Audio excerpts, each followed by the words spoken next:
बहुत बहुत स्वागत है आपका। Thank you very much for coming to the session. तो आज की प्रैक्टिस हम शुरू करते हैं। आज के सेशन में करेंगे हम डेली यूज के सेंटेंसेस की प्रैक्टिस और हर सेंटेंस का स्ट्रक्चर, लॉजिक और ग्रामर साथ के साथ समझते हुए चलेंगे ताकि इन सेंटेंसेस के बेसिस पे आप दूसरे सेंटेंसेस बना पाएं।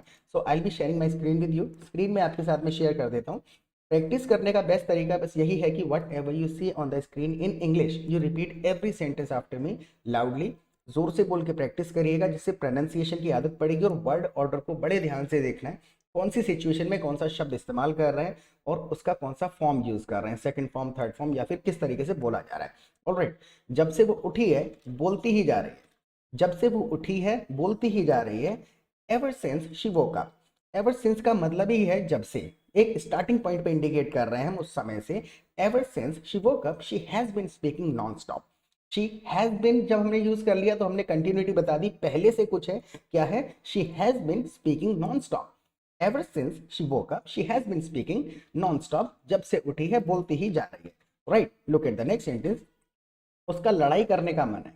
उसका लड़ाई करने का मन है। देखिए, एक चीज को कम से कम 20 तरीके से बोला जा सकता है एक सेंटेंस को इंग्लिश में। तो अगर इन चीज को बोलने का आइडिया कोई आपके माइंड में आता है, कोई सेंटेंस, तो कमेंट सेक्शन में लिखिएगा।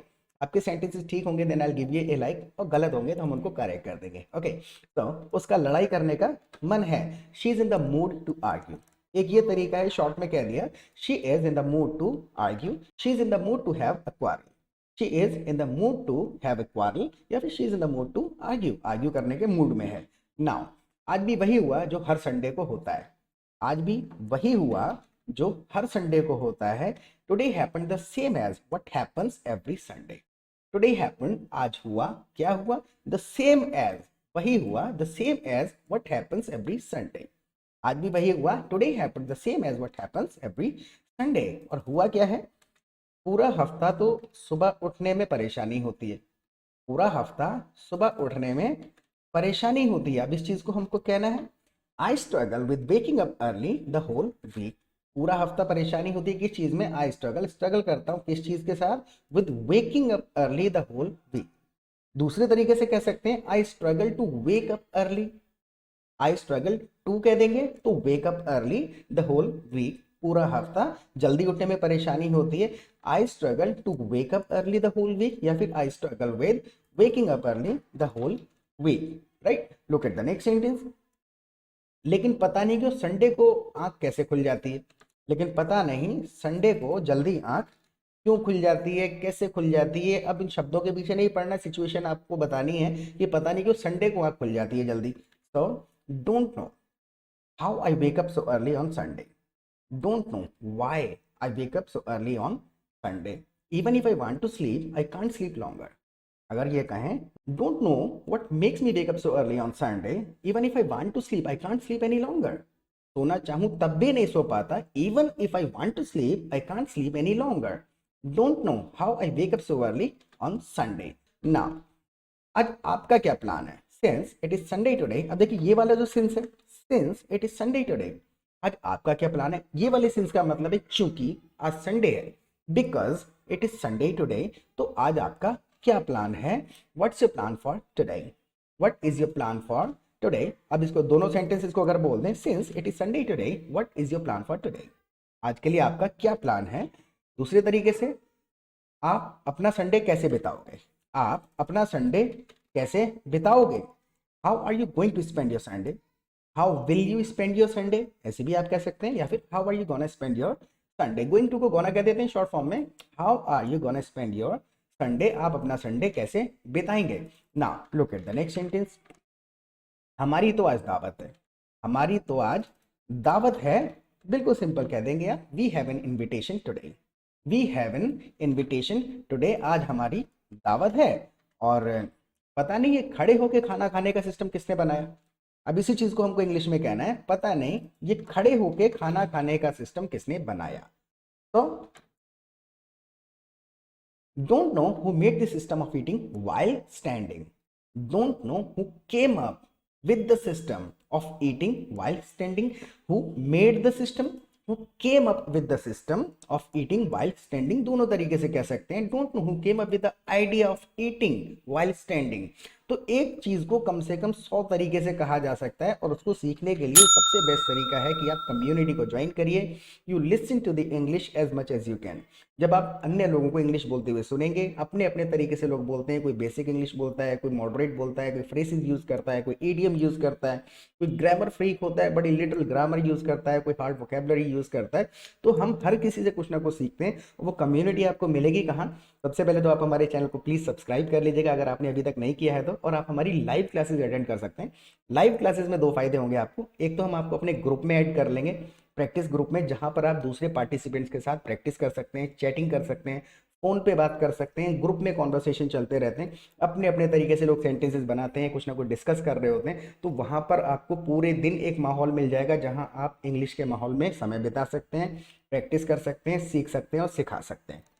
दूसरा, शाम को जब हमारे लाइव सेशन होते हैं तो वहां पर भी we simply come together and we discuss English for 2 hours. 2 घंटे तक डिस्कशन करते हैं, इस चीज़ को कैसे कहा जा सकता है, इस चीज़ को और कितने तरीके से कहा जा सकता है। तो इस प्रकार के सेशन में जब आप 1.5-2 घंटा रोजाना बिताएंगे, रोजाना नए नए सेंटेंसेस सुनेंगे, रिपीटेडली सुनेंगे, तो अडॉप्ट कर लेंगे, ग्रामेटिकल कंसेप्ट क्लियर हो जाएंगे, and you will start speaking English fluently, fast and confidently the way you want to speak. सारा का सारा खेल है एटमॉस्फेयर का, प्रैक्टिस का, वो सारी चीज़ें आपको यहाँ पर मिल जाएंगी। फीस की बिल्कुल चिंता नहीं करनी, बहुत ही छोटा सा अमाउंट चार्ज करते हैं, बहुत ही मिनिमल अमाउंट है, राइट। और फ्री टाइम है तो लाइव क्लासेस में जरूर आइएगा, और पूरा सेशन देखने के बाद प्लीज़ फीडबैक जरूर दीजिएगा कि इन सेशन से आपको थोड़ी बहुत हेल्प मिलती है या नहीं मिलती। Alright, let's get back to it now. हाँ, वैसे आप क्या काम करते हो? I am asking you this now. अब मैं ये आपसे पूछ रहा हूँ, आई एम आस्किंग यू, मैं आपसे पूछ रहा हूं, आई एम आस्किंग यू, वैसे आप काम क्या करते हो, right? What do you do for living? अगर हमें किसी का काम काज ही पूछना है, आपका क्या प्रोफेशन है, क्या पैसे कैसे कमाते हो, so anyway what do you do for living. अब यहाँ पे जो मैंने एनीवे यूज कर ली है, यानी कि जो अभी तक बातें चल रही थी शादी पार्टी की, जल्दी उठने की, एनीवे ये सब छोड़ो, what do you do for living, आप क्या करते हैं? So you please reply in comment section. Comment section में इंग्लिश में लिखिएगा आप क्या करते हैं। Alright, now look at the next sentence. देखो, इंग्लिश केवल एक भाषा नहीं है, एक स्किल है। हमें अब ये एक थोड़ा सा इसके अंदर जोर देके कहना है, देखो, अटेंशन ले रहे हैं हम उसकी, तो देखो के लिए हम कई सारी चीजें यूज कर सकते हैं। देखो, इंग्लिश केवल भाषा नहीं, एक स्किल है।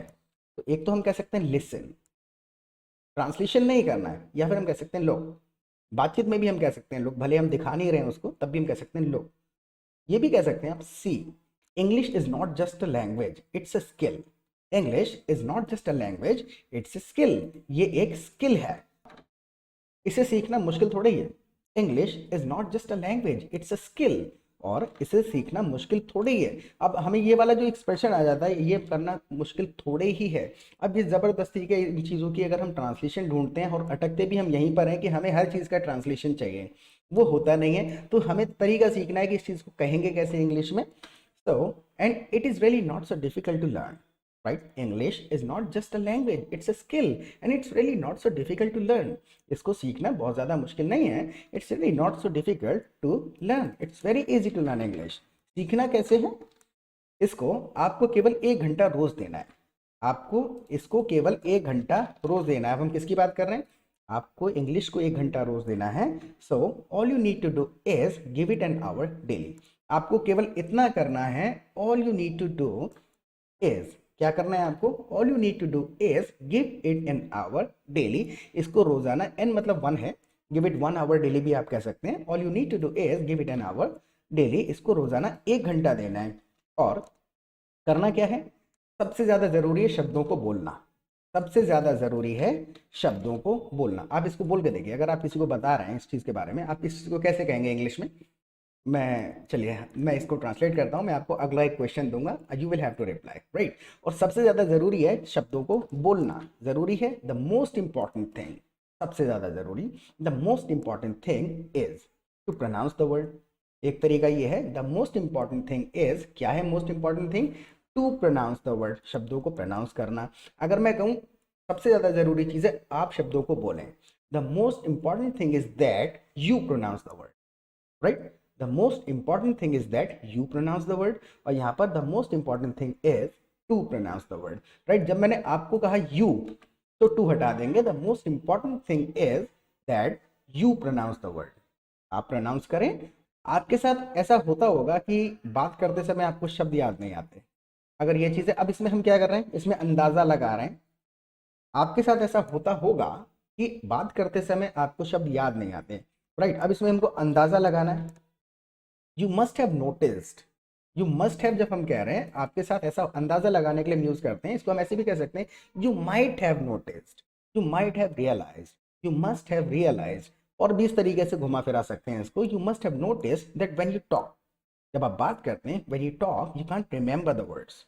You might have noticed that when you talk you can not remember the words, आपको शब्द याद नहीं आते हैं। You might have noticed that when you talk you can not remember the words. अब उसको करना क्या है, शर्म छोड़ो, जब भी मेरा वीडियो देखो हर सेंटेंस को जोर से रिपीट करो।